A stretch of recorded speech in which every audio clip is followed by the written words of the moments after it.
Hi, everyone. I'm Emily Best, founder and CEO of Seed and Spark and Film Forward, here to welcome you to our latest inclusive leadership conversation, this time focused on curiosity.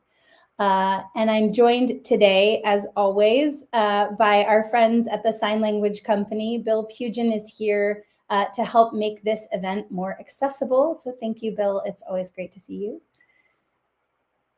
Building off the success of our flagship Behaviors of Belonging curriculum at Film Forward, we created a new inclusive leadership curriculum to help develop the 6 fundamental traits of inclusive leadership, often called the 6 C's: cognizance, curiosity, courage, commitment, cultural intelligence, and collaboration.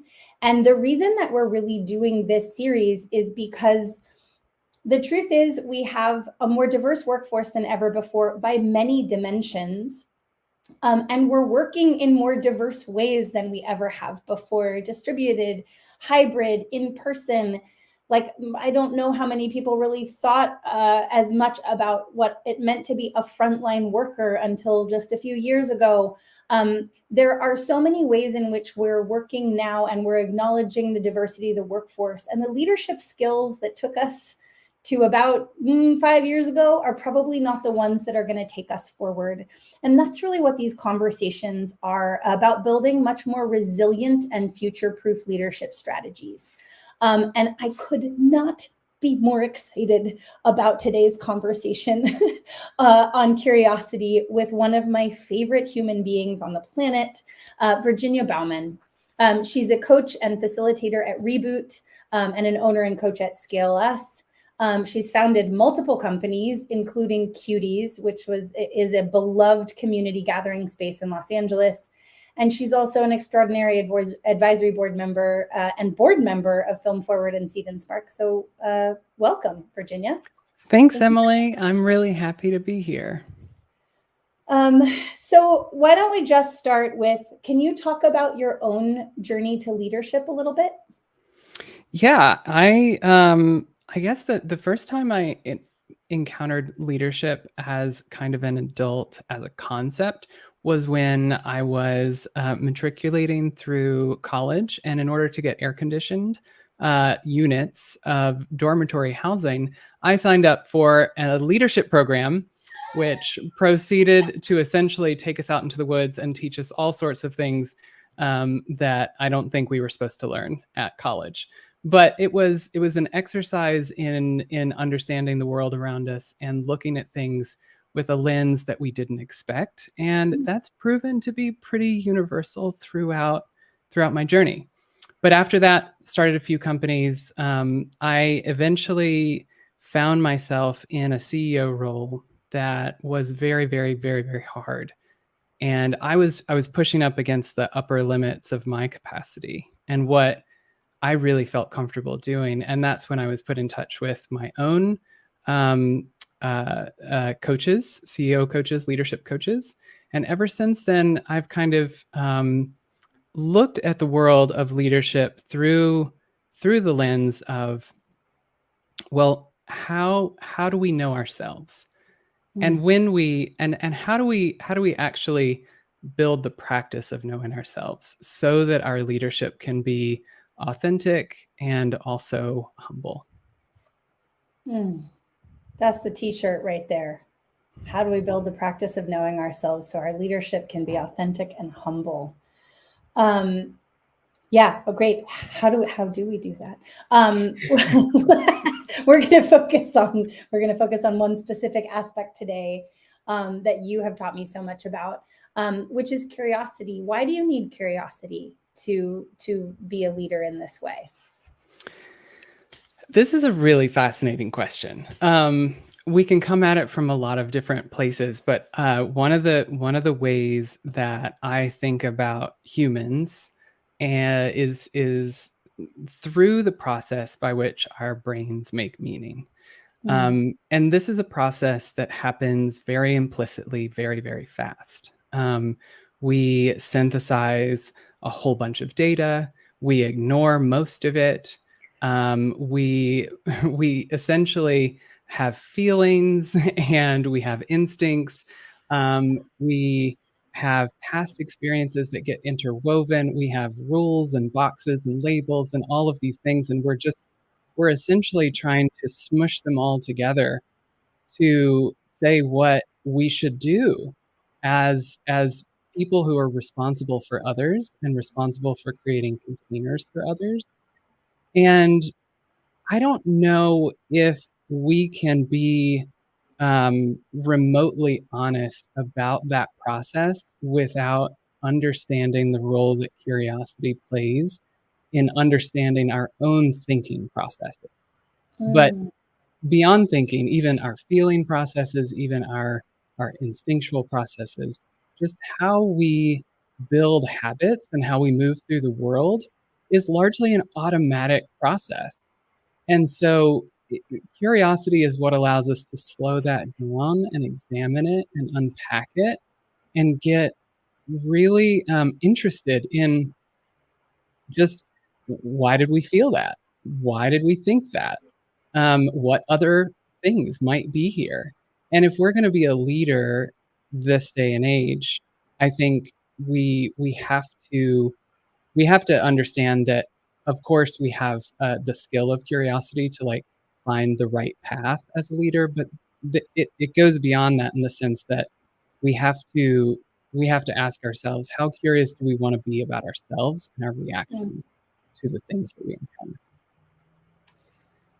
That's so interesting because, of course, I'm thinking about curiosity from the frame of like about other people, about a problem, about a thing. And you're turning the fingers right back around and saying, actually, no, the curiosity needs to be pointed Internally. This is why conversations with Virginia are always so challenging and interesting. But you said something I wasn't expecting, which actually is it is a tool for slowing down. Mm-hmm. Yeah. Like, that's not what I think leaders are supposed to be trying to do, slow down. I know. I know. It's really counterintuitive, especially when there's so much to do and the pace with which everything around us is moving is so fast. I think that we rely on automatic processes in times of crisis, right? In fight or flight. When we want to bring more of ourselves to a situation, when we want to invite others to bring more of themselves to a situation, then we can use curiosity to essentially slow things down and put out the fires and feel a little bit of stillness and ask what else is here. This is a little bit abstract, but when we are reacting, we aren't really leading.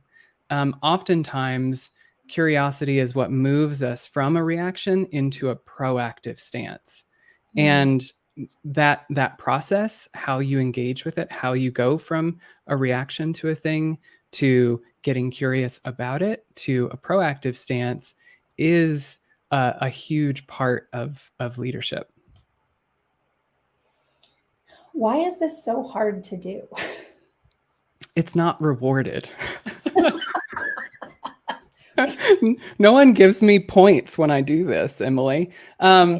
But I do think that these systems, we don't talk about them, and they are sometimes costly. But we are, the way that our brains make meaning, we have these mental maps and these mental models, and other people have other mental maps and models, and then they butt up against one another, and all of a sudden, instead of being curious, we find that our map is invalid, and that feels really, really confronting.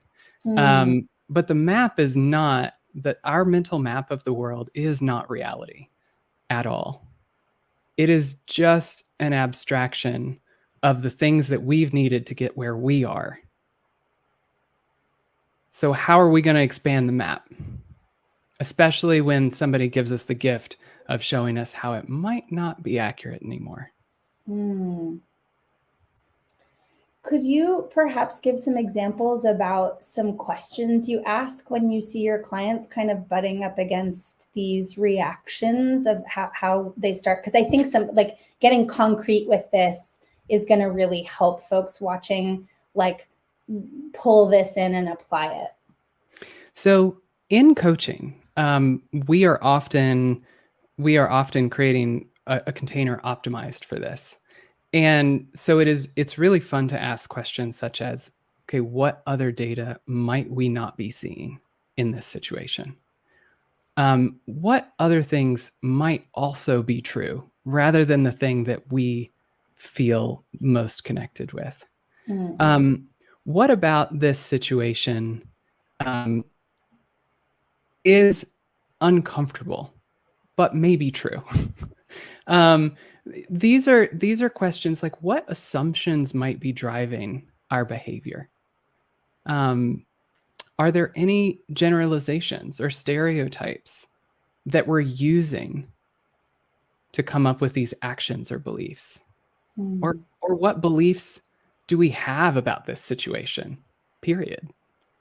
These questions help us to see like what parts of our thinking processes are in the room with us before we start encountering other people and other cultures, other norms, other behaviors that we don't know how to make sense of. And I think that there are always different ways to interpret things, and there are always multiple perspectives to bring into the room. And we can often do that on our own to expand our own curiosity. So then what might the reward be? If it's not sort of rewarded, like you don't get brownie points, you don't get a bonus for your curiosity, right? Like how can we still incentivize curious behavior for leaders? What might the reward actually be on the other side of this? Gosh. Well, the rewards I found tremendous intrinsic rewards rather than rewards from anyone else or any systems, right? Our leadership is, I think a lot of us know that we have to collaborate to go farther. Like we can't do everything alone. We can't sort of be the lone wolf forever. We are evolutionarily, we're designed to collaborate and be together and do things together. And if we're going to succeed at that, we need to be able to be in honest relationship with others and ourselves. So when we are leading and we're not being honest with ourselves, we become isolated. And if we're curious about ourselves, we can take steps to be increasingly authentic and in authentic relationship with others. And that builds trust and that builds safety. And that helps us go farther as a group.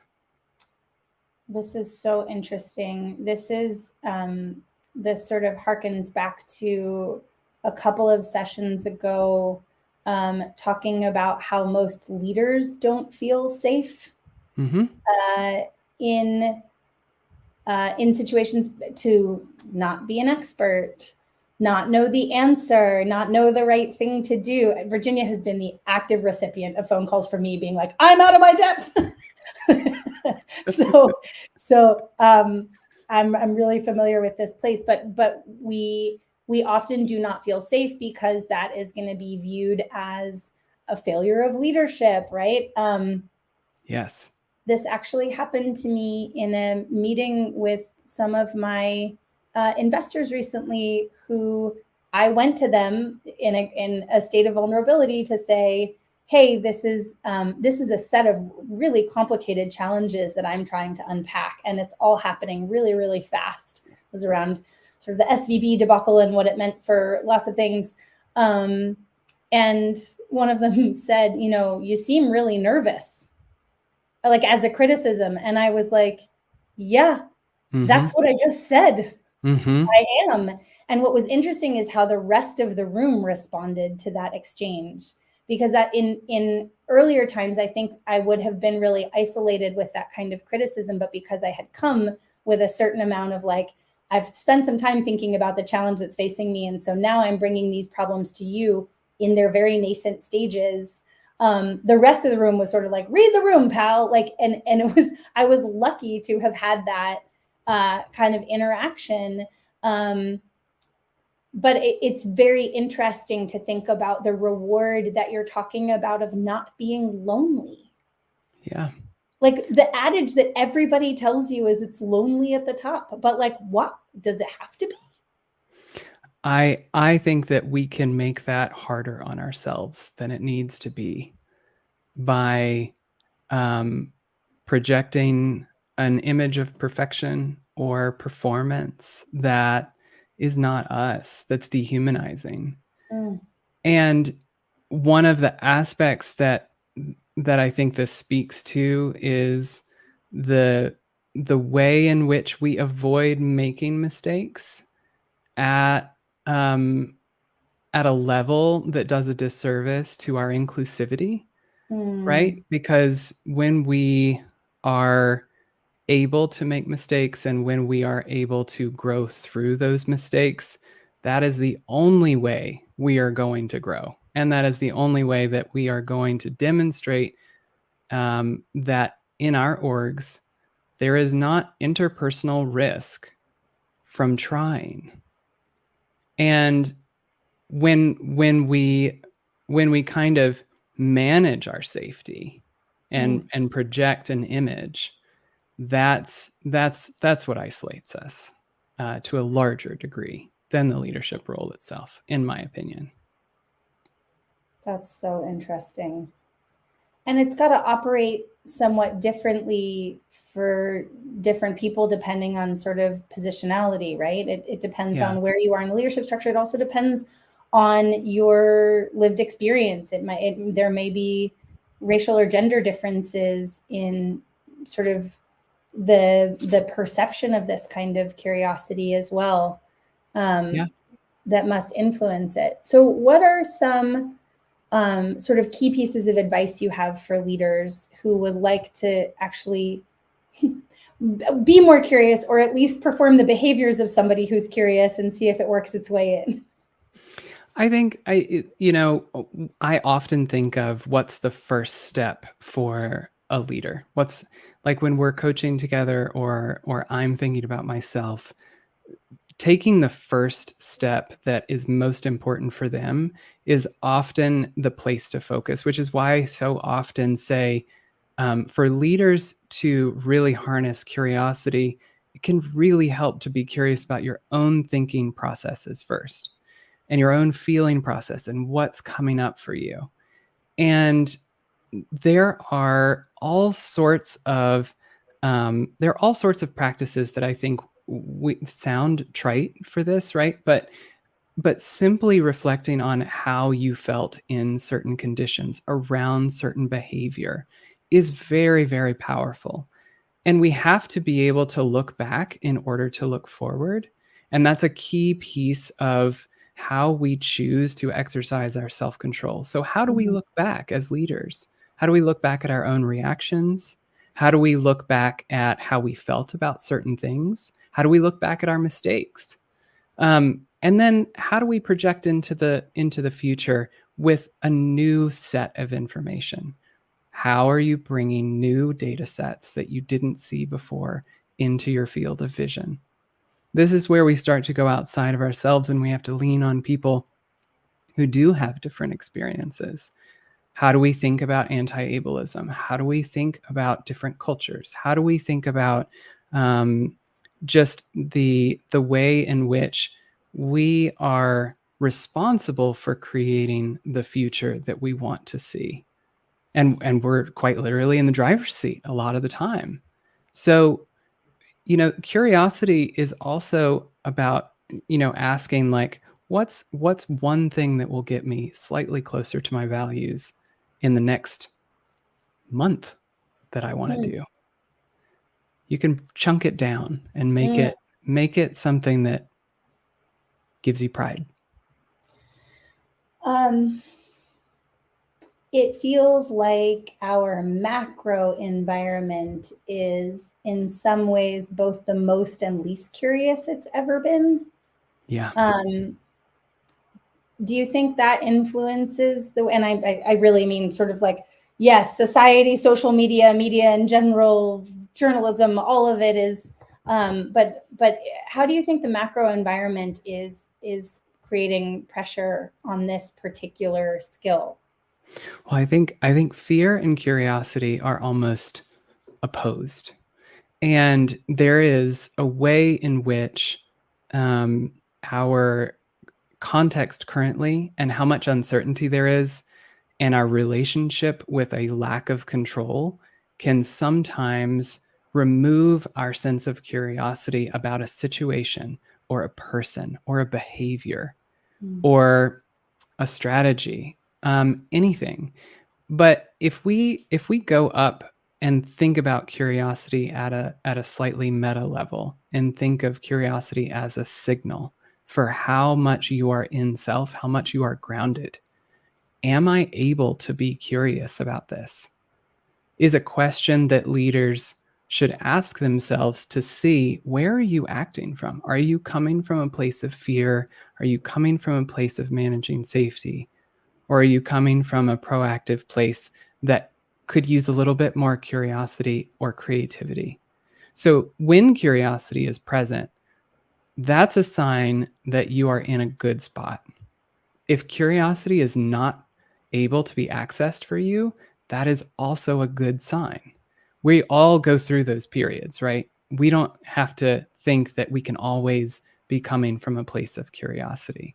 But knowing when you can and when you can't is this aspect of self-awareness that I think is almost immediately available to most leaders without making it very complicated. So this is now making me think of something that Alexis brought up last time in collaboration, that being curious is a really important part of collaboration. But she also said that there are things that can disguise themselves as curiosity that are not in fact curiosity. They're more like aggression, things like hole poking. Yes. Right? Well, Yes. did you think about, have you considered, and so I'd be curious because as I'm listening to you, I'm thinking, oh, I totally get the connection, how curiosity about yourself and your own reactions can help you better invite curiosity in others, especially the people who you should really be most curious about, your team.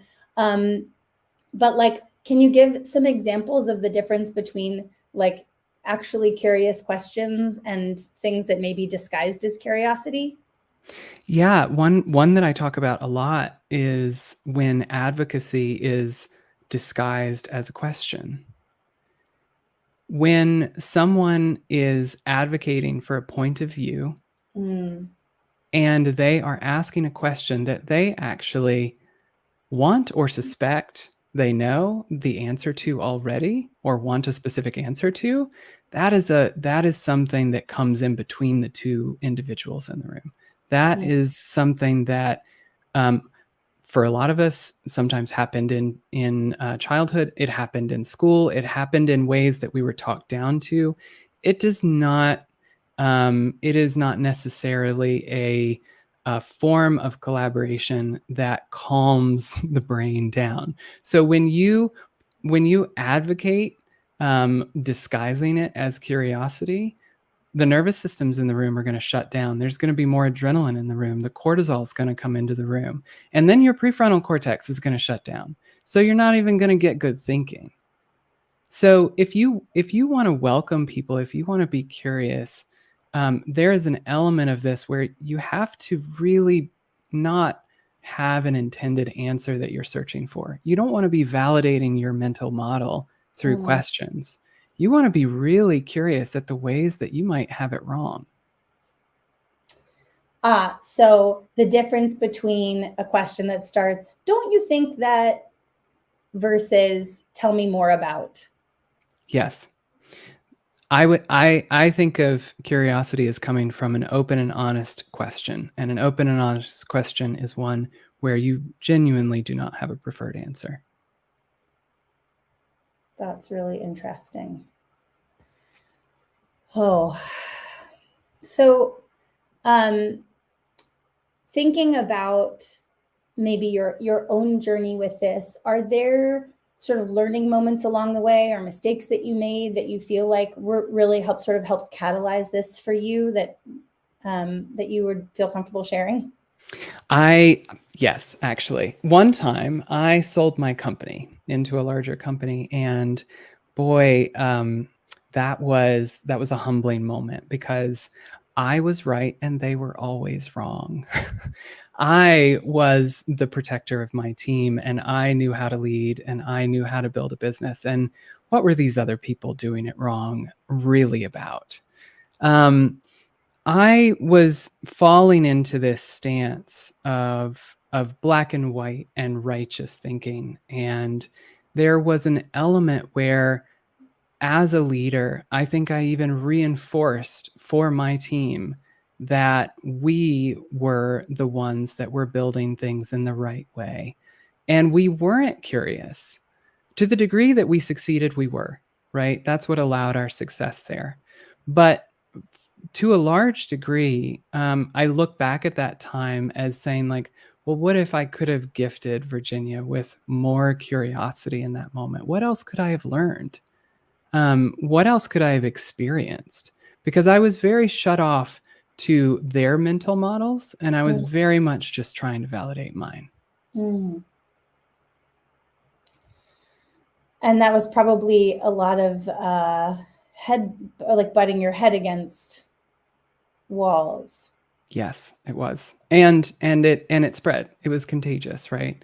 People did not feel safe to be curious. People did not feel safe to inspect their own thinking. In large part, there were many successes there, but I sometimes look back and think that curiosity would have been one of the keys that really unlocked a completely different experience for a lot of people. I mean, it's 2:59 here, and that curiosity is the thing that unlocks a higher level of performance, is exactly where we wanted to land. So I'm going to say you stuck that landing beautifully. Awesome. Thank you so much for your time today. I'm going to go back and rewatch this like 3 more times because there are like layers here that I want to pull out. And thank you to Bill Pugin and the Sign Language Company.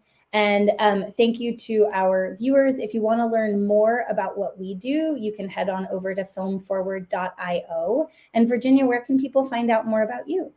You can find more about me at reboot.io. We are coaches and facilitators, and we have been helping people get curious for a very long time.